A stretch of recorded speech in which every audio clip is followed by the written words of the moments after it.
What up, y'all? It's your man Abuamerican. Quick video here. I was asked a question how I became Muslim. The story of me becoming Muslim isn't like anything spectacular or anything amazing. It's not like some great inspirational story. You know, there wasn't any like epiphanic moment where I was sitting in the toilet and I had an epiphany. I was like, hallelujah. There's nothing like that. I've always been a person who believed in God quite strongly, you know, with firmness. I became disillusioned with Christianity quite some time back because it's a confusing religion, and I don't care what you say about the Trinity and all this stuff. It's confusing, and if you really sit back and you're a person who believes, you'll find the Trinity to be quite problematic and confusing. Nonetheless, that and several other issues just made me think, like, you know what, this isn't for me. This isn't something I believe, and so I actually got down on my hands and knees and, like, you know, I did that thing like you see little kids do on the bed, and I prayed to God. And I said, you know, just guide me to what's good, guide me to what's right, you know, accept my goodness from me. But I can't be like what's a traditional Christian. And I used to do this quite frequently, actually. Get down on my knees with my elbows on the bed, my fingers intertwined, and I would pray. And a friend of mine, he's a white guy, he said, hey, you know, I'm a Muslim. And I was like, man, get out of here. I said, Muslims are Arabs and black people. You know, I didn't know that, like, you know, Muslims could be white people. I always thought they were people of color. So that was a big surprise to me. So he started explaining Islam to me. And so his explanation made me realize and understand that everything I knew about Islam was incorrect and wrong and was based upon ignorance. And so I said to myself that if I truly believe in God like I say I do, if I'm going to pray and ask for guidance, then I have to be ready to accept what comes to me and examine it and look at it as either false or correct. Because maybe God was leading me to, you know, examine other religions to see what was correct or incorrect and leading me back to Christianity, which wasn't the case. It was at about the end or coming to the close of the first Gulf War.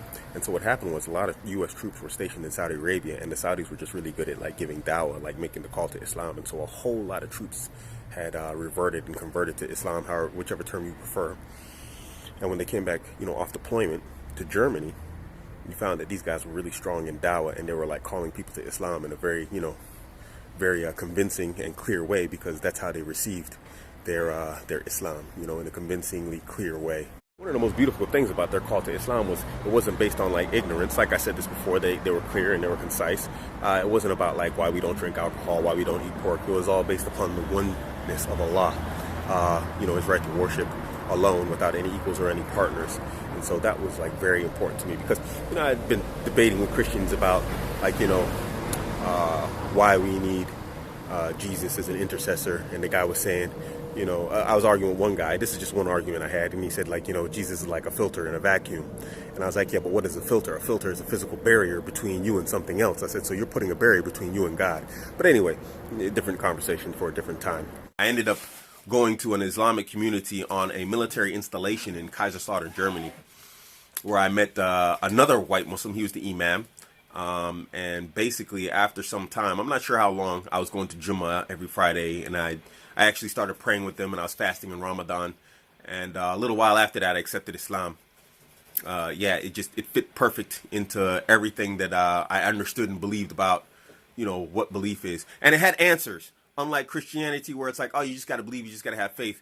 No, there was a reason behind everything in Islam with the Hadith and the Quran, and how everything could be authenticated and you know, verified through the science of Hadith.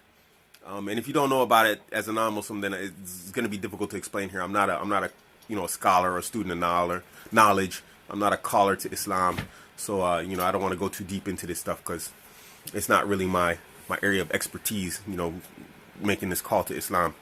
But let's just say it had answers. Islam had answers. The common Muslim had more answers than the most learned Christian I had ever met. And you know, with the introduction into Islamic scholarship, it's even far more pronounced now. Shortly after that, maybe, I don't know, was it been a full year, maybe 2 years? The imam of that community, who now lives in Kuwait, may Allah reward you, brother, he basically introduced me to Salafi Islam. And you know, we went to Birmingham. Out there, there's this place called Salafi Publications, and I'll put the link to it in the description box. Excellent brothers, based upon knowledge. You know, a lot of people don't like them. I can't help you with that, but those are my brothers. You know, I've known them for quite some time. And we sat down at the first conference I ever went to, an Islamic conference, and man, it was unbelievable. They had scholars visiting from like all over the world.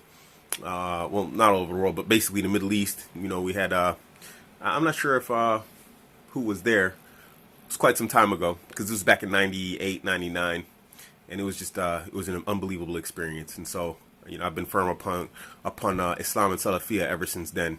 So, you know, you could say like from the early stages of my Islam, I've always been upon, you know, this Salafi Islam. And it's not like the media puts it out to be like it's a political jihadist, takfiri, you know, killer, cut your head off type. It's not. It's none of that, you know. And it's unbelievable what some of you people will believe from the media and what they tell you about Islam and Salafi Muslims. You know, especially from the stance of ignorance that they come with. Nonetheless, that's the basics of my story. It's not really, like I said, it's nothing spectacular, and it is what it is.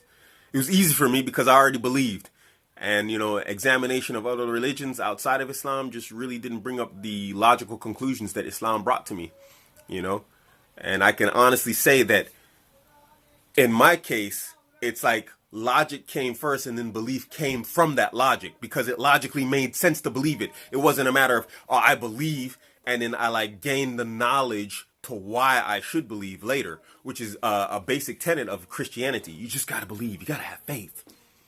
And then when you look at the books and how many different books there are and how many King James version, this version, that version of the Bible, the dad's version, the mom's version, this, you know, in Islam, there's only this one version. So anyway, that's my story. It's your man, Abuamerican.